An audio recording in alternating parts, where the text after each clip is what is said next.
The secret to refined patterns often isn't the shapes themselves, but how subtly they interact with light and visibility on the canvas. How to explore pattern opacity styles.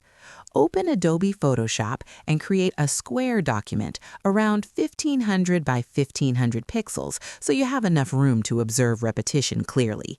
Design a simple motif using the Shape or Brush tool and duplicate it across the canvas with even spacing using Smart Pads. Once your base pattern is complete, group all motif layers and duplicate the group to experiment safely.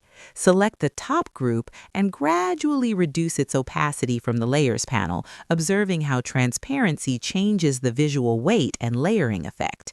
Try